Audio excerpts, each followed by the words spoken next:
Hello, dear students. I am Niranjan Jha, a teacher of Mahatma Gandhi Shiksha Sansthan Darbhanga.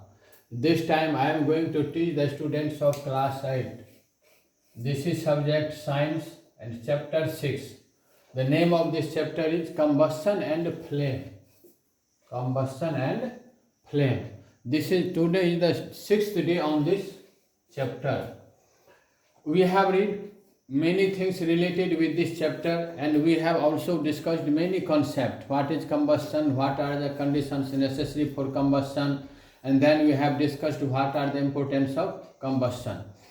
This time our topic is firefighting. What is firefighting and why it is necessary? What are the importance of firefighting? This time we have to discuss in detail about firefighting.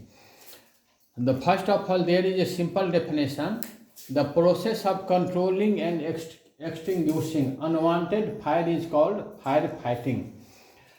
We have already discussed the combustion is necessary for our life, and combustion cannot take place without the fire, without the help of fire. Fire is the source of combustion. In our life, we have to face two types of fire. One is controlled fire and other is uncontrolled fire.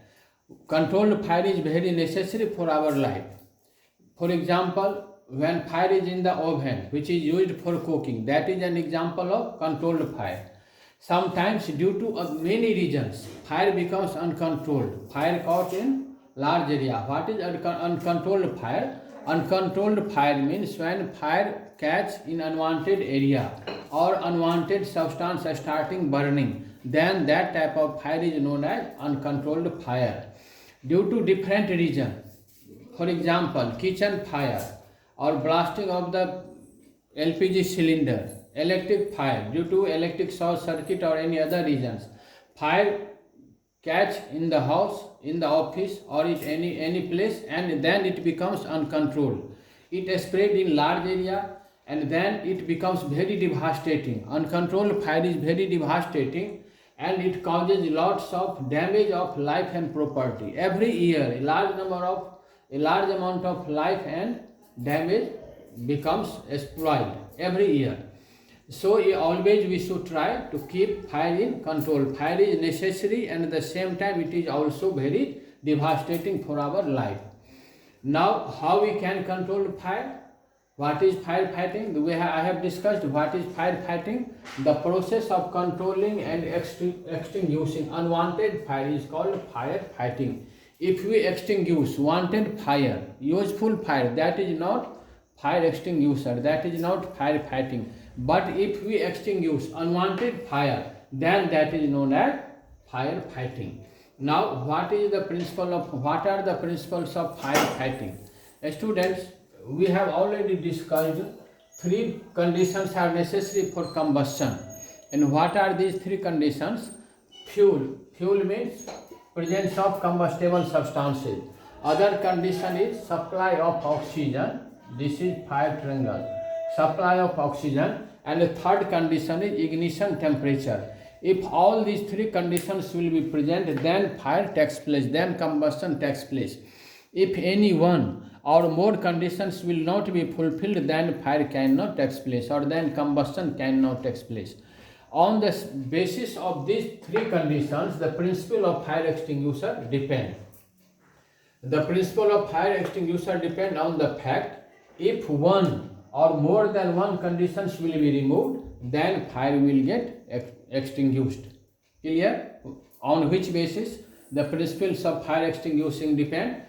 Principles of fire extinguishing depend on the fact that any one or more than one conditions will be removed, then fire will get extinguished. Now, there are three principles. One is reducing temperature below the ignition temperature of burning substances by any process. Suppose fire has caught. This is unwanted fire. Suppose this is unwanted fire. And if by any process, if we shall reduce the ignition temperature will be reduced, then fire will get extinguished by any process. And normally we use water or carbon dioxide, we shall discuss in later. how water and carbon dioxide extinguish fire. The first is reducing temp, but you have to memorize and you should, this concept must be clear. Reducing temperature below the ignition temperature of burning substances. By any process, if ignition temperature will come down below the ignition temperature, then fire will get extinguished.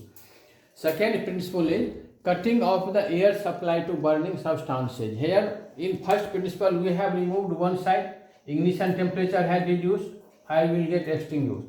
Suppose we shall do not extinguish fire, cutting off oxygen supply will be done. We have removed this side. If we shall remove this side, then again fire will get extinguished. Second principle is cutting off the air supply to the burning substances. By any process, if cutting of oxygen supply will be stopped, then again fire will be extinguished. Here again we can discuss it. Suppose